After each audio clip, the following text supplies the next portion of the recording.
যেই পথ ধরে স্বৈরাচার চলেছিল একই পথ ধরে আপনারাও হাঁটছেন। আমরা প্রত্যেকটি বিষয়ে কথা বলবো, আমরা কাউকে ছেড়ে কথা বলবো। জাতীয় সমস্যার সমাধান সেখানে খুঁজে না পাই, তাহলে আমরা ওখানে চলে আসবো যেখানে কথা বলার জন্য স্পিকারের কোনো অনুমতি লাগবে না। সরকারি দলের বন্ধুরা তাদের কাউকে বলে শিশু পার্টি আর কাউকে বলে গুপ্ত। লজ্জা, যাদের কারণে আজকে আপনাদের এই গতি, তাদের নিয়ে আপনারা উপহাস করছেন। এর পাওনা বুঝে নেওয়ার জন্য তৈরি হন। এই জাতি ঠিকই পাওনা বুঝিয়ে দেবে আপনাদেরকে। আপনারা জাতিকে ধোঁকা দিয়েছেন এবং ইতিমধ্যে তা স্বীকার করে নিয়েছেন। আপনাদের নেতা বলেছিলেন, আমরা যদি ধোঁকা দেই আগামীতে জনগণ আমাদেরকে আস্থা করে নিক্ষেপ করবে। সেই আস্থা করে দেখার জন্য আপনারা তৈরি হন। আপনাদের সংস্কার কর্মসূচির প্রথম দফার সাথে আপনারাই আজকে গাদ্দারি করছেন। এই দফায় লেখা আছে, আপনারা যদি নির্বাচিত হন তাহলে এই দেশকে মেরামত করা লাগবে, আর মেরামত করতে হলে সংবিধানের সংস্কার সাধন করা লাগবে। আজকে আপনারা বলছেন সংস্কার কি জিনিস সংবিধানের আপনারা বুঝেন না। তাহলে কি আপনারা শিশুর মতো না বুঝে প্রথম দফায় লিখেছিলেন? মনে রাখবেন, আমাদের এই উদারতা যেন কোনো দুর্বলতা হিসেবে আপনাদের কাছে ধরা না দেয়। ভালো কাজ করবে, আমরা পানির মতো তরল। মন্দ এবং অন্যায় কাজ করবেন, জনগণের বিরুদ্ধে অবস্থান নেবেন, আমরা ইস্পাতের চাইতেও কঠিন হয়ে দাঁড়াবো সেদিন। দেশ এবং জনগণের কোনো ক্ষতি আমরা মেনে নেব না। আপনাদের নেতা বলেছিলেন দুর্নীতিকে টুটি চেপে ধরবেন।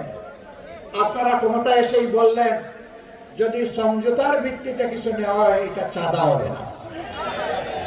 ধিক্কার জানাই। আজকে আপনাদের পরিচয় হয়েছে, আপনাদের নাম ছিল জাতীয়তাবাদী দল, এখন মানুষ বলে চাঁদাবাজি দল। একজন চাঁদাবাজকে আপনারা কবজায় আনেন নাই। জনগণ বিশ্বাস করতে বাধ্য হবে মাথা থেকে পায়ের পাতা সবাই চাঁদাবাজ। নাইলে কেন চাঁদাবাজি বন্ধ হচ্ছে না? সব জায়গায় কেন দুর্নীতির মহোৎসব চলছে?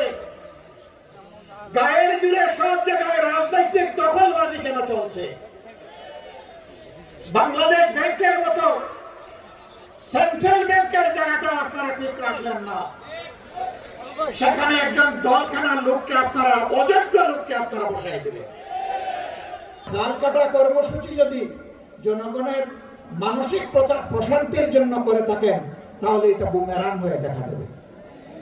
আমরা চাই নদীও তার নাব্যতা ফিরে পাক, যৌবন ফিরে পাক, আর হাল কাটা কর্মসূচিও বাস্তবে রূপ দেখুক।